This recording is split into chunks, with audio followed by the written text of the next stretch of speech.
ચોમાસા પહેલા ઉત્તર ગુજરાતમાં વરસાદનું ટ્રેલર જોવા મળ્યું છે। જો કે ચોમાસાનું પિક્ચર હજુ બાકી છે। ઉત્તર ગુજરાતમાં વંટોળિયા વરસાદે સ્થિતિ બગાડી નાખી છે। ઉત્તર ગુજરાતમાં મોડી સાંજથી મેઘાએ ધડબડાટી બોલાવતા ઠેર ઠેર જળબંબાકારની સ્થિતિ છે। ઊંઝામાં મુખ્ય શહેરમાં મુખ્ય રેલવે અંડરપાસમાં એટલું પાણી ભરાઈ ગયું કે વાહન વ્યવહાર બંધ કરવો પડ્યો। બહુચરાજીમાં 1.5 ઇંચ વરસાદ પડતા બહુચરાજી શંખલપુર અંડરપાસમાં પાણી ભરાયા। પાટણમાં વરસાદના કારણે વાહન ચાલકો ધક્કા મારીને વાહનને પાણીમાંથી બહાર કાઢવા માટે મજબૂર બન્યા। શહેરમાં રાતના સમયે પડેલા 2 ઇંચ વરસાદમાં જ પાણી ભરાઈ ગયું છે। બનાસકાંઠામાં પણ ભારે પવન સાથે વરસાદ વરસ્યો છે। અનરાધાર વરસાદથી કોરી રહેતી રેલ નદીમાં નવા નીર આવ્યા। અંબાજીમાં ચોતરફ પાણી જ પાણી છે। બજારોમાં પણ ધસમસતા પાણી વહેતા જોવા મળ્યા। બજારો અને હાઈવે પર પણ પાણીની નદી વહેતી હોય તેવા દ્રશ્યો સર્જાયા। અંબાજીમાં કેટલાક વેપારીઓની દુકાનોમાં પાણી ભરાઈ ગયા।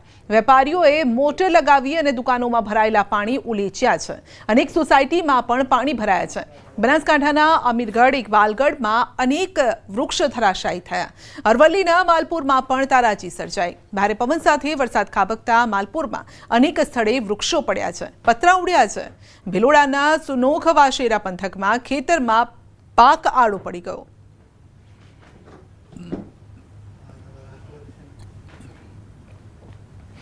બહુચરાજીમાં રાત્રિ દરમિયાન 1.5 ઇંચ વરસાદ પડ્યો અને જેના પરિણામે શંખલપુર અંડરપાસમાં પાણી ભરાઈ ગયું છે। આ વરસાદી પાણી ભરાતા સ્થાનિકોને ભારે હાલાકીનો સામનો કરવો પડ્યો। એક તરફ અંડરપાસમાં પાણી ભરાયું અને બીજી તરફ લોકોની અવરજવર ચાલુ હતી। પાણી ભરાયેલા અંડરપાસના કિનારે લોકોની અવરજવર જોવા મળી। જો કે આ પરિસ્થિતિમાં જીવના જોખમે પાણી ભરેલા અંડરપાસમાંથી લોકો પસાર થવા માટે મજબૂર બન્યા। આ સ્થિતિને સ્થાનિકોની મુશ્કેલી આ જે સ્થિતિ છે તેણે લોકોની મુશ્કેલી વધારી।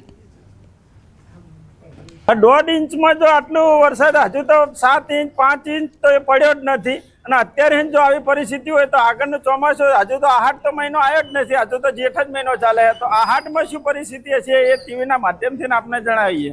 સિવિલ હોસ્પિટલ, કોલેજ, સ્કૂલ આ બધું જ શંખલપુર રોડ ઉપર આવેલું છે।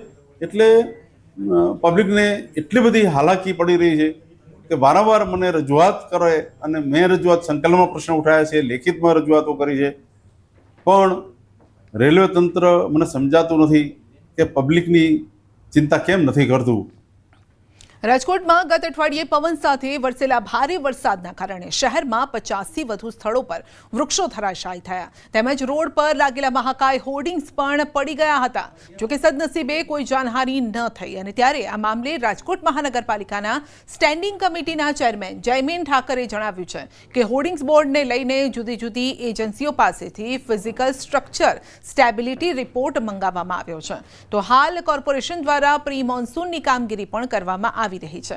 હાલ શહેરભરના વોકડાની સફાઈ કરવાની કામગીરી પણ ચાલી રહી છે। જ્યારે સાયક્લોન વધુ પડતું જ્યારે સાયક્લોન આવે છે ત્યારે ક્યારેક આવી દુર્ઘટનાઓ બનતી હોય છે। સદનસીબે કોઈ પણ જાતની જાનહાનિ નથી થઈ। આ દુર્ઘટના પછી રાજકોટ એડવર્ટાઇઝિંગ એજન્સીના જે એસોસિએશન છે એના મિત્રો સાથે પણ વાતચીત કરવામાં આવી છે અને અમારા જે વિભાગની જે ટીમ છે એના દ્વારા સ્ટ્રક્ચરલ ફિઝિબિલિટી રિપોર્ટ માટે પણ અમે લોકોને સૂચના આપીને આગળના દિવસોમાં આ પ્રકારની કોઈ પણ જાતની દુર્ઘટના ન બને એના માટે અમે લોકો આ એજન્સીઓને સૂચના પણ અમારા દ્વારા આપવામાં આવી છે।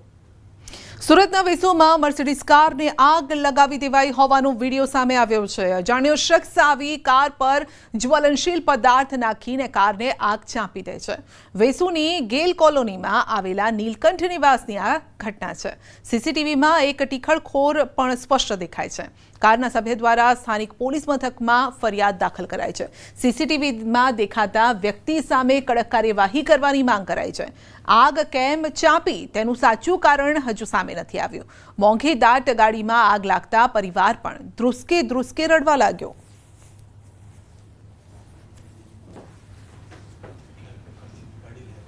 દાહોદમાં હિટ એન્ડ રનની ઘટનામાં વૃદ્ધ ઘાયલ થયા છે। નેતાજી બજારથી પડાવ જતા રસ્તા પર બની છે આ ઘટના।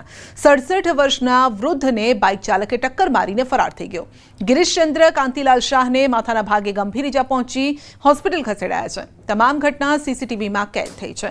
સીસીટીવીના આધારે પોલીસે તપાસ પણ હાથ ધરી છે। વડોદરા શહેરમાં ફરી એકવાર બની છે અકસ્માતની ઘટના. નશામાં ધૂત કાર ચાલકે સર્જ્યો છે અકસ્માત. હરિનગર બ્રિજથી એએસઆઈ હોસ્પિટલ જતા માર્ગ પર અકસ્માત સર્જાયો. કાર ચાલકે 2 થી 3 મોપેડ ચાલકને અડફેટે લીધા અને કાર ચાલક સાથે બીજો એક યુવક કારમાં સવાર હતો. બંને યુવક નશાની હાલતમાં જણાઈ આવ્યા છે. કારમાંથી બિયરના ટીન પણ મળી આવ્યા. લોકોએ કાર ઉપર બિયરના ટીન મૂકી પોલીસની હપ્તાખોરીની પોલ ખોલી છે. આબરૂ બચાવવા ગોત્રી પોલીસ સ્ટેશનનો સ્ટાફ ઘટના સ્થળ પર પહોંચી ગયો. બંને યુવકની ધરપકડ કરી અને ગોત્રી પોલીસ સ્ટેશન ખાતે લઈ જવાયા. સુરતના ઉધના વિસ્તારમાં એસએમસીની કચરાની ગાડી અડફેટે લેતા વિદ્યાર્થીનું મોત થયું છે. 13 વર્ષીય બાળક રાત્રિના સમયે બહાર નીકળતા કચરાની ગાડીએ અડફેટે લેતા ઘટના સ્થળે જ મોત થયું છે. એકના એક બાળકનું મોત થતાં પરિવાર શોકમાં ગરકાવ થયો ગયો. પોલીસે બાળકના મૃતદેહને નવી સિવિલ હોસ્પિટલ પીએમ માટે મોકલ્યો તેમજ કચરાની ગાડી ચાલક વિરુદ્ધ ગુનો નોંધીને તપાસ હાથ ધરી. की बात है, मेरे को आज कॉल आया कि भैया आपका लड़के को एक्सीडेंट हो गया. तो कचरा पेटी वाला जो गाड़ी है बोले उसके अंदर गाड़ी घुस गई बोले आपकी लड़की की. मेरा लड़का जगह पे ही ऑन दी स्पॉट खलास हो गया और वो कचरा वाले की बेदर्दी की वजह से उसने ना सिंगल दिया ना कुछ दिया, वहाँ से टर्न मार लिया उसने और मेरे लड़की की डेथ.